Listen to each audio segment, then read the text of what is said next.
Está no ar o Boletim Coppola News, o canal de cortes mais visto do YouTube. Eu sou Márcio Andrade e no vídeo de hoje você vai ver que a Lei Magnitsky, sanções, tarifaço e também cancelamento de vistos, tudo isso pode acontecer com autoridades autoritárias aqui no Brasil. Algumas coisas já aconteceram, mas tem muito mais coisas por vir. Portanto, se inscreva no canal, deixa o seu comentário e deixa também o seu like. Se liga aí! Estamos de volta ao vivo em Oeste Sem Filtro, trazendo agora uma notícia em destaque no site de Oeste do repórter de Brasília, Christian Costa. Novos documentos apresentados pela defesa de Felipe Martins enfraquecem ainda mais a denúncia da Procuradoria-Geral da República a respeito da participação do ex-assessor de Jair Bolsonaro na suposta trama golpista. Durante interrogatório no Supremo, os advogados entregaram planilhas do Gabinete de Segurança Institucional mostrando que Martins não esteve no Palácio da Alvorada nos dias 19 de novembro e 7 de dezembro de 2022. São justamente as datas apresentadas pela Polícia Federal e também pela PGR para mostrar que Martins teria participado das reuniões no Alvorada. Na versão das autoridades usada para denunciar Martins, o ex-assessor aparece numa lista como Felipen, com N no final, e também como Felipe, com E, sem qualquer prova concreta de que seria ele. Já no documento oficial apresentado pelo GSI, que foi divulgado no governo Lula III, não consta o nome de Felipe nas respectivas datas. Bom, hoje é sexta-feira, recebemos André Marcília no estúdio de Oeste Sem Filtro.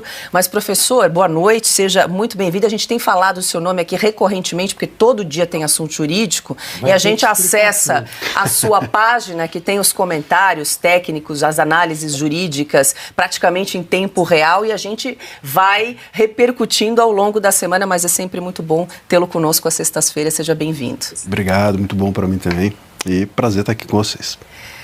Bom, professor, a gente começa com o caso do Felipe, tem também a decisão envolvendo Jair Bolsonaro, mas sobre o caso do Felipe, que é um flagrante aí de abuso de autoridade, ontem a gente acompanhou o interrogatório, acho que ele estava ali muito ansioso para falar, depois de 2 anos, né, praticamente desse processo, se a gente relembrar, tentaram de toda forma forçar um acordo de colaboração premiada, acho que em todo esse período ali, o Supremo Tribunal Federal queria que ele fosse um outro Mauro Cid ali para corroborar, né, com algumas teses, mas ele seguiu firme, ficou 6 meses preso, segue com tornozeleira eletrônica e o pior, ele segue de alguma forma calado porque não pode conceder entrevista. Ele mesmo disse ontem que se considera um preso político, a própria revista Oeste fez um pedido de entrevista ao ministro Alexandre de Moraes, esse pedido segue sem deferimento, sem análise, enfim. E ele segue, e a gente percebeu ontem por que não deixam o Felipe falar, porque ele realmente apresenta de maneira muito clara, com elementos fáticos, com provas, toda a injustiça do caso referente a ele mesmo, né? E nada melhor do que a própria pessoa ali dando depoimento, o desabafo dele, todo o período que ele passou. Finalmente, né? Assim, ó, eu quis até acompanhar todo o depoimento, porque eu tinha curiosidade até de ouvir a voz dele, porque fazia muito tempo que nós não ouvíamos. Uma voz que foi silenciada, que continua silenciada. Nem ouvíamos também, né? Não víamos, nem ouvíamos. Sim. Esse caso, ele é realmente, Paula, enigmático. Eu acho que o Felipe Martins é um símbolo de como esse processo todo é um engodo, um completo engodo jurídico. Nem sei se jurídico é um termo que mereça, talvez um engodo político travestido de jurídico. Qual é a questão que me chama a atenção? A gente tem visto até reclamações ou denúncias da própria defesa do Felipe no sentido de arbítrios, etc. Agora, os arbítrios contra a defesa, eles igualam, vamos dizer assim, o caso dele a todos os demais processos e inquéritos que estão ocorrendo no Brasil, infelizmente, há 6 anos. Mas o caso dele, em si, é diferente de todos os demais, inclusive dos demais do processo do golpe. E por quê? Porque todos os réus tem algum fato que faz com que eles estejam, por eles, se fatos sendo processados ou punidos. Fatos totalmente fantasiosos, mas fatos. Então, vamos lá. A partir de encontrar um papel, chamam aquilo de minuta do golpe. Encontrar houve uma reunião com Salgadinho e Guaraná, chamam aquilo de reunião golpista. Houve uma live, chama live de atentado ao Estado Democrático. Houve uma postagem, a postagem é para desestruturar o Estado. Mas tem um fato. O fato, a partir dele, se fantasia loucamente, né?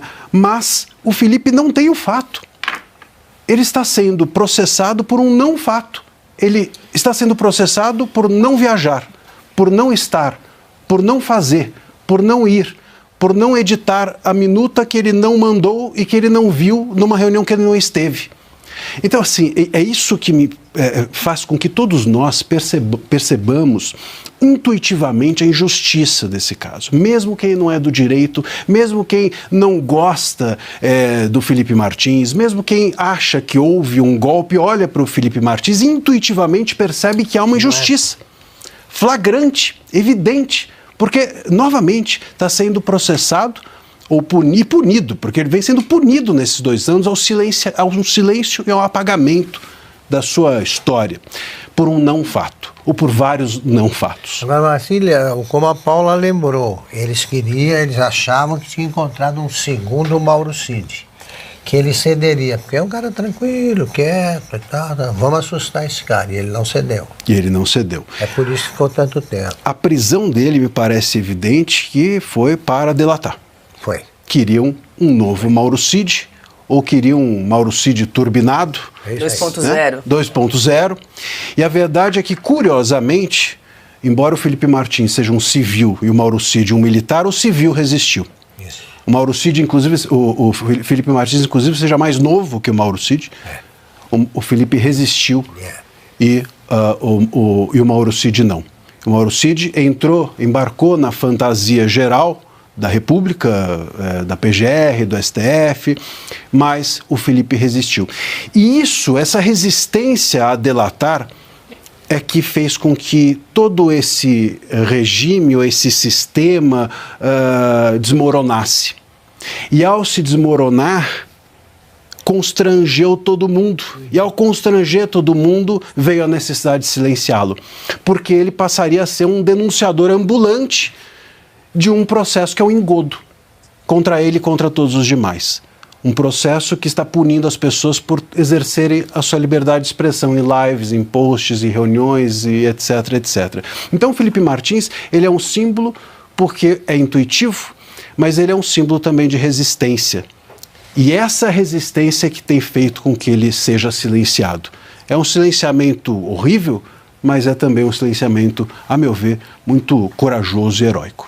Acho que tem um fato, Paulo, que precisa ser rememorado aqui. Estávamos todos, não me lembro se o Piotr já estava. Numa noite qualquer, a mulher do Felipe Martins ficou assustada e ligou comunicando o seguinte: o diretor do presídio tinha colocado Felipe Martins numa ala comum, sim, em companhia de presos por crimes reais ali. Nós descobrimos que era um presídio estadual e falamos com o governador do Paraná e fizemos a denúncia. Não podia estar lá. Ele tinha sido removido pelo diretor do presídio. E eles voltaram atrás.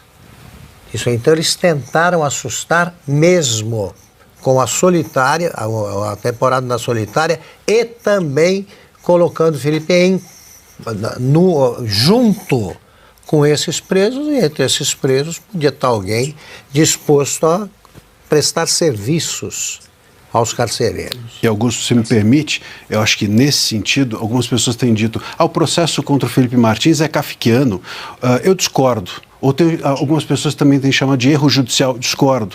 Kafkiano não é, porque o personagem de Kafka no processo, ele passou o tempo inteiro sem saber por que estava preso. A gente sabe por que o Felipe está preso. E era um caso. Era um caso. A gente sabe por que ele está preso. Ele está preso para delatar, ou esteve preso para delatar. Isso é pior ainda. Porque havia um motivo e esse motivo não é um erro judicial, é um cálculo judicial. O que torna tudo muito pior ainda. Deixa eu incluir a Ana, também quer fazer pergunta em relação ao caso do Felipe Martins. Quero sim, boa noite, professor. Bom, professora, realmente toda a audiência... Bom, o Felipe muito preparado, né, para a audiência, provas sobradas, para usar, né, a linguagem de um desembargador do TRF4 de Porto Alegre, provas sobradas da inocência dele. Mas, professor, o Alexandre Garcia mencionou a tortura, né, e o caso do Clezão, que é outro caso que, junto com o Felipe Martins, esses dois casos chamam muita atenção aqui dos americanos para a aplicação da Lei Magnitsky, porque essa palavra tortura está inserida nesses dois casos, e no caso do Clezão, ele faleceu na Papuda, faleceu na prisão, assim como o Sergei Magnitsky, que morreu na prisão na Rússia. E aí, professor, ontem as pessoas, né, alguns aqui congressistas interessados até em ouvir o Felipe, eles pediram que eu colocasse algumas legendas em alguns trechos específicos da oitiva de ontem, eu coloquei, e aí eu mandei uma mensagem para um deles e disse, agora, né, eu disse, agora é o Felipe, eu te mantenho informado. E aí eu achei interessante a resposta que eu recebi, queria dividir com o senhor para o senhor explicar isso. Aí a resposta que eu recebi foi essa que está aí na tela. Just keep in mind that there is no statute of limitations for the crime of torture. Ou seja, Ana, mantenha em mente que o crime de tortura não prescreve. E eu achei interessante e essencial esse lembrete, queria ouvir do senhor exatamente esse lembrete aí de um dos americanos com os quais eu falei ontem aqui. Ana, de fato, aqui no Brasil, acho que em boa parte dos países civilizados não há prescrição para crimes de tortura. A gente está diante de, claramente, veja, uma tortura óbvia. Aliás, no depoimento, né, no interrogatório, o próprio Felipe começa a falar da solitária na qual ele esteve, e ele é interrompido pelo juiz. Quer dizer, havia um claro constrangimento de todos ali com aquilo que estava sendo dito, e isso já mostra o que aconteceu, né? Enfim, se houvesse, inclusive, uma boa-fé dos juízes, veja, como a gente falou aqui, ele está sem ser ouvido há 2 anos praticamente, não é? Quer dizer, então no momento que ele tem para ser ouvido, eles ainda não querem que aquilo que é constrangedor seja dito. Veja, se você está numa república de verdade, séria, e há um ato de tortura ou de possível tortura denunciada, seja pelo advogado, seja pelo réu, você, como autoridade pública, se interessa porque você quer resolver o problema. Você não é a República, você está a serviço da República, e se a República cometer um erro, você tem a função de corrigi-lo, até porque se você não corrigi-lo, você prevarica e comete crime. E é um juiz auxiliar que interrompe. É um juiz auxiliar que interrompe. Então ele tinha o dever de ouvir para corrigir se houve de fato o erro. Não, ele tenta interromper. Isso mostra como a gente tem tratado aqui as questões nesse processo, silenciando, impedindo que as pessoas falem, impedindo que os advogados falem, tentando apagar aquilo que há de constrangedor, os rastros daquilo que foi feito e até mesmo as denúncias daquilo que o que o futuro pode apresentar. Isso não é um processo. Judicialmente não se resolve assim. Um processo judicial é aquele que a roupa suja é lavada dentro dele. É assim que se faz justiça, não se faz justiça com apagamento ou silenciamento nem de ninguém, nem de nenhum fato. Então, o próprio Clezão, a investigação sobre ele foi colocada sob sigilo e a própria família não teve acesso. Isso foi denunciado pela família. Quer dizer, como é que a gente lida com uma república que quer esconder de nós não apenas como os processos são tocados, mas esconder os seus erros? E o juiz auxiliar também contestou, interrompeu o Felipe quando ele disse que ele era o único preso que precisava ir semanalmente assinar o termo. Sim.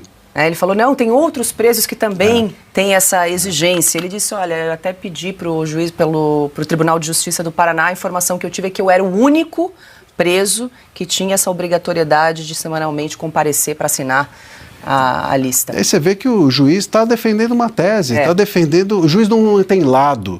Aliás, o juiz não tem nem lado, e fica também aqui a menção à decisão do Alexandre de Moraes, também não tem inimigo. Não é? Ele tinha dito que tinha inimigos internos, externos. O juiz não tem inimigo, nem interno, e nem, muito menos externo. Esse não é o lugar do juiz se posicionar. E também não é parte. A parte é a PGR e os réus, ponto.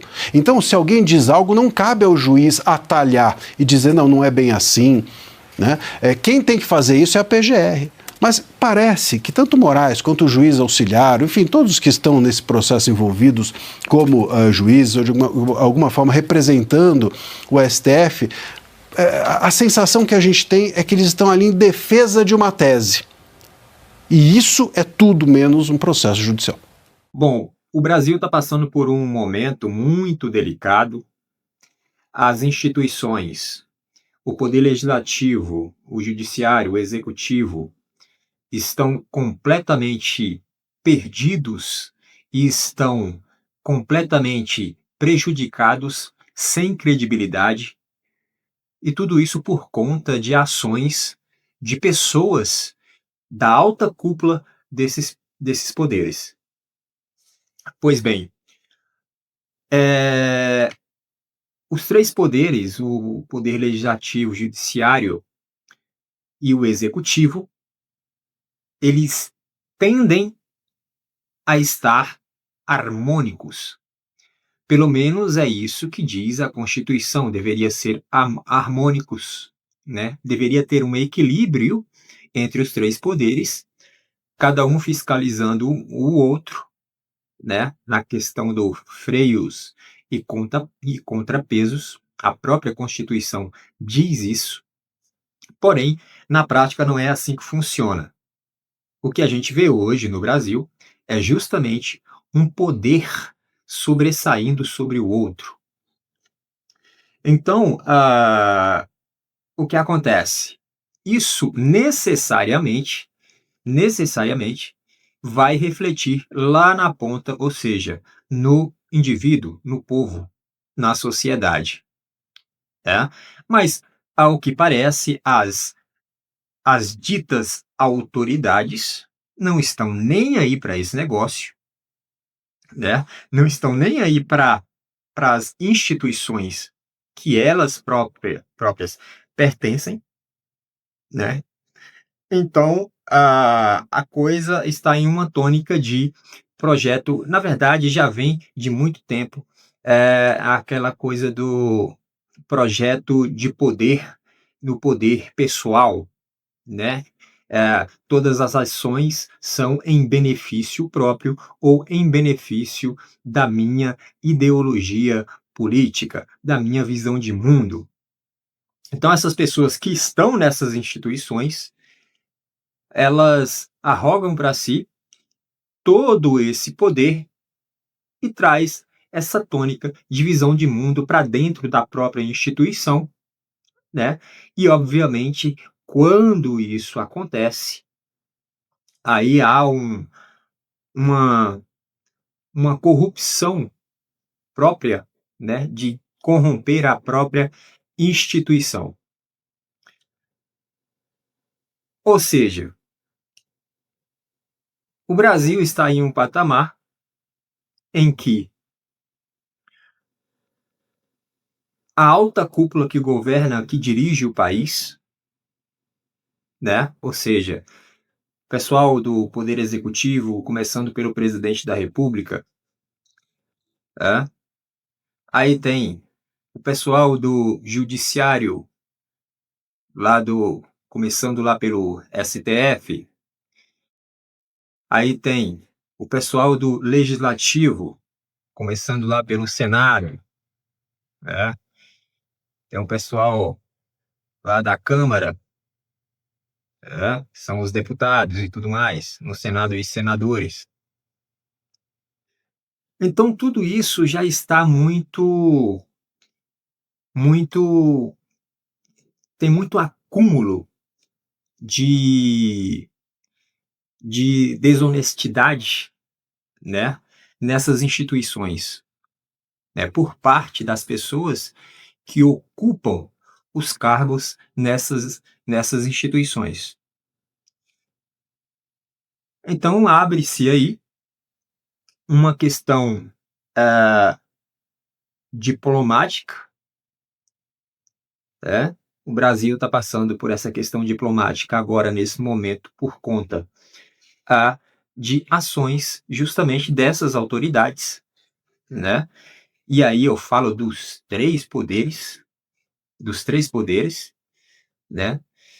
E aí essas autoridades, por conta de ações dessas autoridades, ações essas que, quando executadas, feriu a legislação de outro país, feriu a ordem jurídica e constitucional de outro país, e por isso que está havendo uma reação deste outro país para com o Brasil. E esse outro país é os Estados Unidos da América. Logo, a maior potência do mundo. Pois bem, os Estados Unidos estão aí penalizando o Brasil com tarifas, né? Muito provavelmente vai vir mais sanções e mais tarifaço por aí, porque o Trump não vai parar. E aí o povo brasileiro fica nessa, né? O povo brasileiro fica nessa de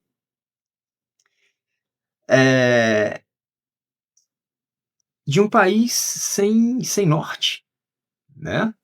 Você olha para o país está em frangalhos. Você olha para a economia não funciona. Você olha para a segurança não funciona. Você olha para a saúde, pior ainda. Você olha para quem conduz a nação, você não vê exemplo nenhum. Você olha para o poder judiciário, que é que devia guardar por tudo a justiça no país, você não vê exemplo nenhum, pelo contrário. Então, meus amigos, a coisa está feia, muito feia. Portanto, o que temos é algo histórico acontecendo, né? Porque nunca houve sanções assim nesse nível, e vai vir mais sanções por aí, vai vir muito provavelmente Lei Magnitsky para o pessoal do judiciário e para, enfim, para muitos outros aí.